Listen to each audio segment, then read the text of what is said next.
नमस्कार, काजल्स रेसिपीजमध्ये आपल्या सगळ्यांचं स्वागत आहे.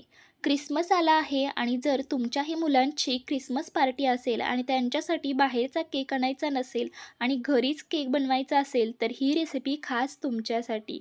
आज आपण घरच्या घरी मावा केक कसा बनवायचा हे पाहणार आहोत आणि तेही मैद्याचा वापर न करता. रेसिपी खूप सोपी आहे, खूप छान असा केक तयार होतो. रेसिपीला सुरुवात करण्याआधी जर तुम्ही आपल्या चॅनलवर नवीन असाल आणि चॅनेलला अजूनही सबस्क्राईब केलं नसेल तर नक्की सबस्क्राईब करा. रेसिपी संपूर्ण पहा, व्हिडिओ कुठेही स्किप करू नका. रेसिपी थोडी जरी आवडली ना तर रेसिपीसाठी एक लाईक जरूर करा आणि ही रेसिपी सगळ्यांसोबत नक्की शेअर करा. चला तर रेसिपीला सुरुवात करूयात. सगळ्यात पहिले इथे मी एक बाउल घेतलेला आहे. याच्यामध्ये आपण 1 कप रवा घेणार आहोत. इथे तुम्ही बारीक मोठा रवा कोणताही वापरू शकता. जो तुमच्या घरी रवा असेल ना तो तुम्ही इथे घेऊ शकता. याच्यामध्ये आपल्याला इथे आता दूध घालायचं आहे. इथे मी पहिल्यांदा अर्धा कपच दूध घालत आहे. गरज लागली तर नंतर आपण दूध इथे ॲड करू शकतो, पण आधीच जास्तीचं दूध घालायचं नाही. त्याचसोबत 1/4 कप दही घालायचं आहे. दही जास्ती आंबट नसावं. हे व्यवस्थित आता मिक्स करून घेऊयात.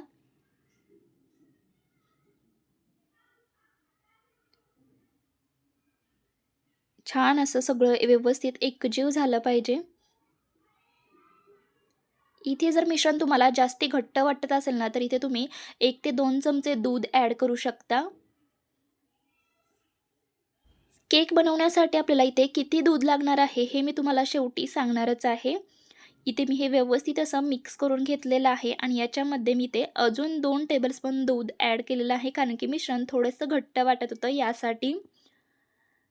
हे असं मिश्रण आपल्याला तयार करून घ्यायचं आहे. जास्तीही दूध घालू नका, नाहीतर मिश्रण आपलं पातळ होऊन जाईल. इथे आता आपल्याला याच्यावरती झाकण ठेवून हे अर्धा तास भिजण्यासाठी ठेवून द्यायचं आहे, कारण की आपण इथे रवा वापरलेला आहे यासाठी. रवा आपला भिजतोय तोपर्यंत आपण बाकीची तयारी करून घेऊयात. मिक्सरच्या भांड्यामध्ये आपल्याला इथे अर्धा कप साखर घ्यायची आहे. त्यासोबत 5 ते 6 वेलची. जर तुमच्याकडे पिठी साखर असेल तर तुम्ही ते पिठी साखरसुद्धा वापरू शकता. हे मिक्सरला बारीक करून घेऊयात. इथे आता आपला अर्धा ताससुद्धा झालेला आहे. रवा आपला इथे छान असा भिजला गेलेला आहे. हे मिश्रण परत एकदा व्यवस्थित असं मिक्स करून घेऊयात. हे बघू शकता तुम्ही, मिश्रण पहिल्यापेक्षा थोडंसं घट्टसर झालेलं आहे. रवा आपला छान असा भिजला गेलेला आहे. हे मिश्रण आता आपल्याला या मिक्सरच्या भांड्यामध्ये काढून घ्यायचं आहे.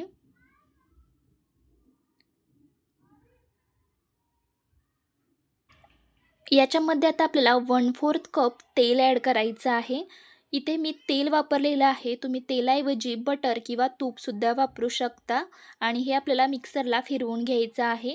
मिक्सरला फिरवत असताना हे मिश्रण जर तुम्हाला थोडंसं घट्ट वाटत असेल तर याच्यामध्ये तुम्ही थोडंसं दूध ॲड करू शकता.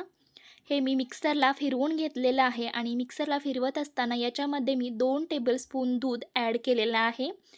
याच्यामध्ये आता आपण जी बारीक करून ठेवलेली साखर आहे ना, ती घालणार आहोत आणि हे व्यवस्थित आता आपल्याला मिक्स करून घ्यायचं आहे. इथे मी अर्धा कप साखर वापरलेली आहे, पण जर तुम्हाला अजून केक थोडासा गोड आवडत असेल तर तुम्ही ते साखरेचं प्रमाण थोडंसं वाढवू शकता आणि वेलचीऐवजी तुम्ही ते व्हॅनिला इसेन्ससुद्धा वापरू शकता. इथे मी साखर व्यवस्थित अशी मिक्स करून घेतलेली आहे. मस्त असं आपलं हे मिश्रण तयार झालेलं आहे. काही अशा प्रकारचं आपलं हे मिश्रण तयार झालेलं आहे. याच्यामध्ये आता आपण अर्धा कप खवा घालणार आहोत. इथे मी खवा थोडासा हाताने बारीक करून घेतलेला आहे. तुम्ही खिसणीने खिसूनसुद्धा घेऊ शकता. खवाही या मिश्रणामध्ये व्यवस्थित आता मिक्स करून घेऊया. जर तुम्हाला हवं असेल तर जेव्हा आपण रवा मिक्सरला फिरवून घेतला ना, त्याच्यासोबत तुम्ही हा खवासुद्धा मिक्सरला फिरवून घेऊ शकता किंवा अशा पद्धतीने हे करू शकता. इथे मी खवा व्यवस्थित असा या मिश्रणामध्ये मिक्स करून घेतलेला आहे आणि थोडेसे जाडसर त्याचे कण राहिले तर काही हरकत नाही. इथे आपलं हे मिश्रण तयार झालेलं आहे. याच्यामध्ये आता आपण 1 पॅकेट इनो घालणार आहोत. इनोऐवजी तुम्ही ते बेकिंग पावडर आणि बेकिंग सोडासुद्धा वापरू शकता. सगळ्यांच्याच घरी बेकिंग पावडर उपलब्ध असते असं नाही, म्हणून मी ते इनो वापरलेला आहे आणि इनो सहज आपल्याला मिळूनही जातो. इथे मी व्यवस्थित असं हे मिक्स करून घेतलेलं आहे आणि आपलं हे मिश्रण तयार झालेलं आहे. अशा पद्धतीचं आपलं मिश्रण हवं आहे, जास्ती पातळही नाही आणि जास्ती घट्टही नाही. इथे आपलं हे केकचं मिश्रण तयार झालेलं आहे. या डब्यामध्ये आता आपण हे मिश्रण काढून घेऊयात. इथे मी कुकरचा डब्बा वापरलेला आहे. कुकरच्या डब्याला आपल्याला तेल लावून घ्यायचं आहे आणि याच्यामध्ये आपल्याला हे मिश्रण काढून घ्यायचं आहे. आणि मिश्रण काढून झाल्यानंतर डब्बा आपल्याला अशा पद्धतीने 2 ते 3 वेळा छान असा टॅप करून घ्यायचा आहे. वरून थोडेसे बदाम आणि इथे मी पिस्त्याचे काप घालत आहे. तुम्हाला हवे असतील तर घाला, नाही घातले तरीही चालेल. ही प्रोसेस करत असताना साईडला आपल्याला एखादी मोठी कढई किंवा एखादं मोठं पातेलं प्रीहीट होण्यासाठी गॅसवरती ठेवून द्यायचं आहे, ज्याच्यामध्ये आपण केक बेक होण्यासाठी ठेवून देणार आहोत ते. इथे आता आपलं हे तयार झालेलं आहे. आता आपण हा केक बेक होण्यासाठी ठेवून देऊयात. मी त्या आधीच एक पातेलं गॅसवरती गरम होण्यासाठी ठेवून दिलं होतं. छान असं हे प्रीहीट झालेलं आहे. याच्यामध्ये आता आपल्याला हा डब्बा ठेवायचा आहे आणि हा केक आपल्याला 30 ते 35 मिनटं मीडियम गॅसवरती बेक करून घ्यायचा आहे. याच्यावरती झाकण ठेवूयात आणि आता आपण हा केक बेक करायला ठेवून देऊयात. केक बेक होण्याचं जे टायमिंग आहे ना, ते थोडंसं कमी जास्ती होऊ शकतं, कारण की प्रत्येकाच्या गॅसची फ्लेम ही कमी जास्ती असू शकते. यासाठी 25 मिनटं झाल्यानंतर एकदा केक चेक करा आणि त्याच्यानंतर जर शिजला नसेल तर अजून थोडा वेळ तुम्ही ठेवून तो शिजवून घेऊ शकता. इथे 35 मिनटं झालेली आहेत. केक इथे मी चेक करत आहे. केक आपला शिजलेला आहे. बाहेर काढून घेऊयात आणि थंड करायला ठेवून देऊयात. केक पूर्णपणे थंड झाल्यानंतरच तो आपल्याला डब्यामधून बाहेर काढायचा आहे. इथे केक पूर्णपणे थंड झालेला आहे.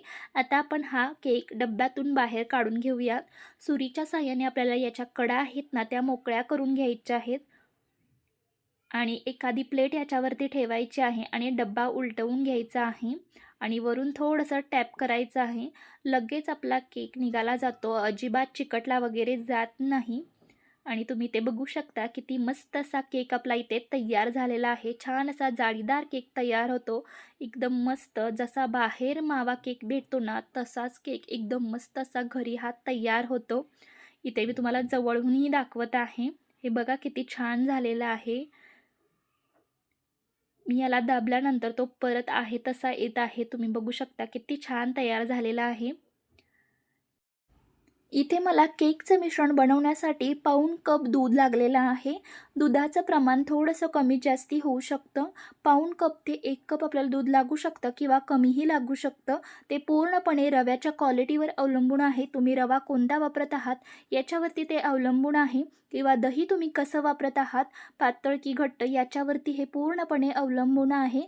थोडंसं दुधाचं प्रमाण 1 ते 2 टेबलस्पून कमी जास्ती होऊ शकतं.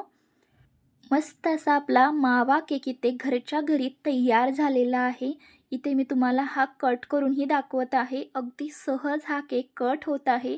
एकदम मऊ लुसलुशीत असा हा केक तयार होतो. यातून एकदम जाळीदार असा. तुम्ही ते बघू शकता किती छान हा तयार झालेला आहे. एकदा जरूर करून पहा. फक्त क्रिसमससाठी नाही तर तुम्ही हा केक बड्डे पार्टीसाठीही बनवू शकता, किंवा अधूनमधून आपली मुलं केक खाण्याचा हट्ट करतात तेव्हाही त्यांना तुम्ही बाहेरचा केक न देता घरच्या घरी हा केक बनवून खायला देऊ शकता. बाहेरचा केक देण्यापेक्षा घरचा केक देणं कधीही चांगलं. आणि हा केक बनवण्यासाठी आपल्याला जास्त साहित्यही लागत नाही आणि एकदम सोपी रेसिपी आहे आणि चवीलाही अप्रतिम हा केक लागतो. एकदा जरूर करून पहा. रेसिपी कशी वाटली हे कमेंटद्वारे नक्की सांगा. रेसिपी थोडी जरी आवडली असेल तर रेसिपीसाठी एक लाईक जरूर करा आणि ही रेसिपी सगळ्यांसोबत नक्की शेअर करा. आणि आजचा व्हिडिओ पाहिल्याबद्दल धन्यवाद.